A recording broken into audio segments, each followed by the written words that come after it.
capaian vaksin di wilayah Kecamatan Cicurug mencapai berapa persen Pak selama ini? Jadi vaksinasi di wilayah Cicurug ini sebenarnya kalau berbicara real ya, real saya kan minta mendata itu ke para kepala desa. Jadi masing-masing kepala desa agar didata ke masyarakatnya yang sudah divaksin, yang belum divaksin, dan yang tidak bisa divaksin.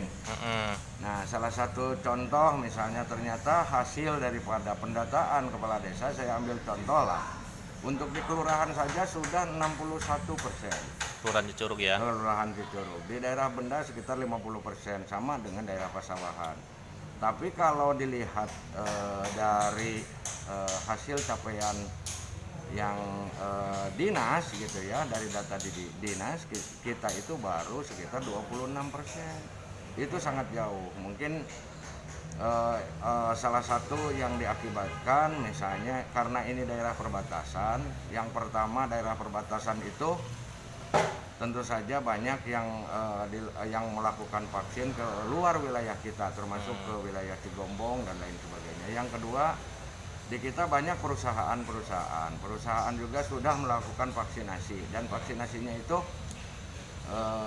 mungkin saja dilakukan oleh TNI dari Jakarta, dari Kopassus, dari BIN dan lain sebagainya, yang datanya sebenarnya tidak masuk ke Puskesmas Cicurug. Untuk itu upaya kita salah satunya di samping kita menyisir terhadap warga kita yang belum vaksinasi, juga harus menyamakan data itu ya. Jadi sehingga kita dengan melakukan pendataan akan terlihat, melakukan mapping itu di wilayah mana sih di desa itu yang vaksinnya masih kurang.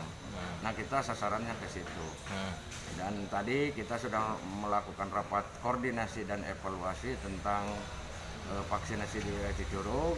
Saya dengan Pak Kapolsek tentu saja mendorong Puskesmas Cicurug dengan Puskesmas Cipari dan rekan-rekan kepala desa untuk terus melakukan vaksinasi di wilayah Cicurug, sehingga target untuk wilayah Cicurug bisa segera tercapai.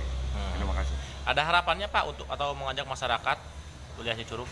Jadi harapan saya kepada warga masyarakat Cicurug, marilah kita melaksanakan vaksin, dan alhamdulillah vaksin ini aman.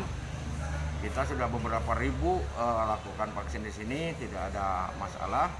Dan mari kita semua elemen masyarakat ikut bahu-membahu, ikut serta dalam penyuksesan vaksin ini, karena dengan vaksin ini salah satu upaya untuk kita ya, bagaimana kekebalan tubuh kelompok itu akan terbentuk, yang pada akhirnya penularan COVID insya Allah atau mudah-mudahan tidak terjadi lagi di wilayah Cicurug.